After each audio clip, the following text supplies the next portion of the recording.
ada doktrin Allah Tritunggal ini? Mungkin Elia bisa jelasin ke kita nggak? Sebenarnya begini, semua pewahyuan di dalam kitab suci itu adalah Tritunggal. Jadi kesimpulan dari kitab suci itu sebenarnya ketritunggalan Allah. Bagaimana Allah itu menyatakan dirinya terlebih dahulu, dan dengan apa ia menyatakannya, dengan apa hukumnya itu dimulai, dengan apa itu dieksekusi, dan dengan apa itu dimeteraikan. Peran Bapa, Putra, dan Roh Kudus. Nah, itu nanti akan kita pelajari berkaitan dengan doktrin Allah Tritunggal. Jadi Tritunggal itu harus dipelajari karena seluruh kitab suci itu berbicara dan bagaimanapun itu melibatkan ketritunggalan Allah. Makanya saya selalu katakan Allah itu nggak bisa nggak Tritunggal, dia harus Tritunggal. Nanti kita bahas argumentasinya mungkin lebih jauh setelah saya kasih ayat-ayat dan juga ilustrasi untuk kita. Ya. Oke, mungkin yang paling sederhana dulu kali ya, yang kita mungkin hari ini mau tanya nih, ya, gimana kita bisa memahami Allah Tritunggal? Penjelasannya itu gimana? Karena kan ada orang-orang yang memahami bahwa Tritunggal itu adalah seperti Dieter, contoh ya, Dieter. Dieter itu satu pribadi Dieter, tapi di rumah dia jadi seorang ayah, di kantor dia jadi seorang bos mungkin, ya, terus di gereja dia jadi hamba Tuhan. Apakah pemahaman Tritunggal bisa seperti itu? Nah, gimana cara kita memahami? Definisinya apa? Delia bisa coba. Ya, kalau Tritunggal dijelaskan satu pribadi dengan 3 peran, itu pengajaran sesat. Namanya itu modalisme atau semi-sabellianism.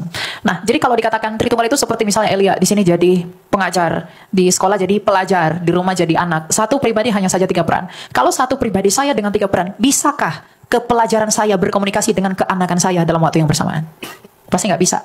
Ya, jadi Tritunggal itu ingat pribadi, tres personae una substantia.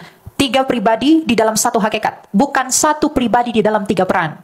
Karena peran itu bukan pribadi, peran itu dihidupi pribadi. Nah, itu berbeda. Nah, nanti saya akan buat gambarnya. Kenapa itu disebut pribadi? Itu tidak seperti 1, 2, 3. Ada 3 pribadi, bukan. Salam semuanya, damai dari Allah Sang Bapa menyertai kita sekalian di dalam Kristus Yesus Tuhan. Pada video ini saya akan menjabarkan mengenai penjelasan Trinitas yang kerap kali disalahpahami oleh banyak orang. Nah, apa itu Trinitas? Ya. Allah Tritunggal atau Allah Trinitas berasal dari kata Latin Trinitas, di mana terbentuk dari 2 kata tri dan unitas. Tri artinya 3, unitas artinya keesaan. Ya, jadi Trinitas adalah ketigaan yang esa atau a compounded singleness. Nah, ketigaan yang esa maksudnya apa? Apakah 3 di dalam esa dan esa di dalam 3? Nah, begini ilustrasinya. Allah yang esa, Allah itu artinya sesembahan. Makanya bunyi Shema Israel adalah Shema Yisrael Adonai Eloheinu Adonai Ehad. Jadi Allah itu artinya sesembahan, bukan nama. Allah yang esa atau sesembahan yang esa hanyalah Sang Bapa. Ingat, Allah yang esa hanyalah Sang Bapa. Ya, dia disebut sebagai Sang Bapa karena dialah sumber segala sesuatu. Nah, Sang Bapa ini memiliki nama perjanjian atau nama keagungan kepada Musa adalah Yod-Heh-Vaveh, atau Adonai yang arti Yod-Heh-Vaveh ini adalah Sang Ada. Jadi artinya Sang Bapa ini adalah Sang Ada. Nah, Sang Bapa ini sifatnya itu transenden, tidak terhampiri, memenuhi segala ruang dan waktu, tidak terhampiri dan tidak kelihatan. Oke? Nah, Allah yang esa yaitu Sang Bapa tadi, di dalam dirinya dia itu memiliki firman atau logos, di mana firman itu dimaksudkan sebagai daya ciptanya, ilmunya, dan kecerdasannya sendiri. Ya, di mana Sang Bapa menciptakan segala sesuatu itu melalui firman-Nya, melalui daya cipta, melalui ilmunya sendiri. Makanya berfirmanlah Allah, artinya berfirmanlah Bapa. Berfirmanlah Allah, jadilah terang.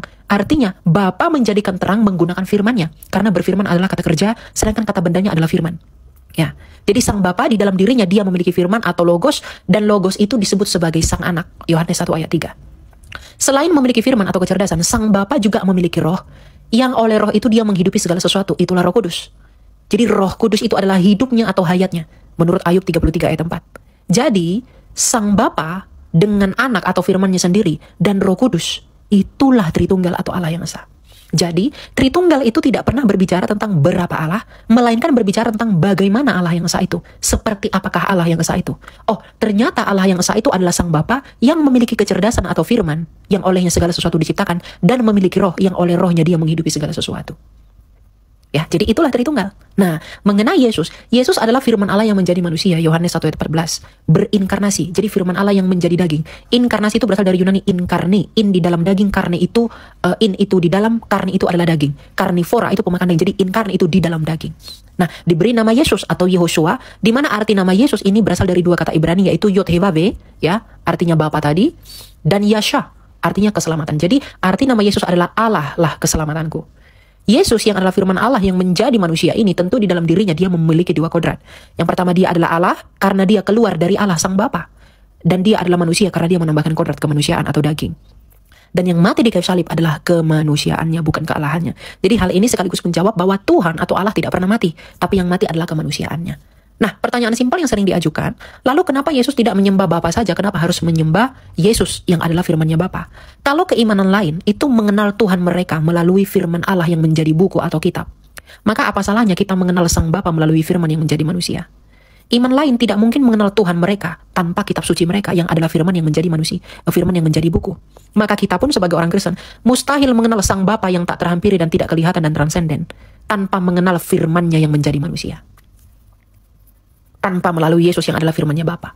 Jadi Yesus adalah firman hidup yang menyatakan siapa Bapa. Jadi di luar Yesus kita tidak mungkin mengenal Bapa, tidak mungkin sampai kepada Bapa. Dan menyembah Yesus artinya kita menyembah Bapa, karena Yesus adalah akal budinya Bapa sendiri. Jadi tidak mungkin kita bisa mengenal, mengetahui dan tahu siapa Bapa tanpa firman-Nya yang menjadi manusia itu. Makanya Yesus berkata, "Akulah jalan kebenaran dan hidup, tak seorang pun yang dapat datang kepada Bapa kalau tidak melalui Aku." Pada peristiwa transfigurasi, Sang Bapa juga berkata, "Inilah anak yang kukasihi, dengarkanlah dia." Inilah alasan mengapa di luar Yesus tidak mungkin kita sampai kepada Bapa. Sama seperti Anda, bagaimana mungkin saya bisa mengenal Anda tanpa firman-Mu yang menjadi suara di telinga saya? Maka kita pun tidak bisa mengenal Bapa, manusia tidak bisa mengenal Bapa yang tak kelihatan tanpa firman-Nya yang menjadi manusia. Makanya Rasul Yohanes berkata dalam 1 Yohanes 1, yang kami beritakan adalah firman hidup. Ya, jadi inilah penjabaran Trinitas. Dan itulah mengenai siapa Yesus yang sebenarnya.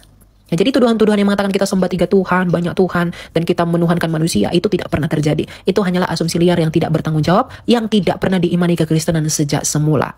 Ya, jadi saya pikir apa yang saya jelaskan ini semoga bisa membantu Anda dengan baik. Tuhan berkati. Bye.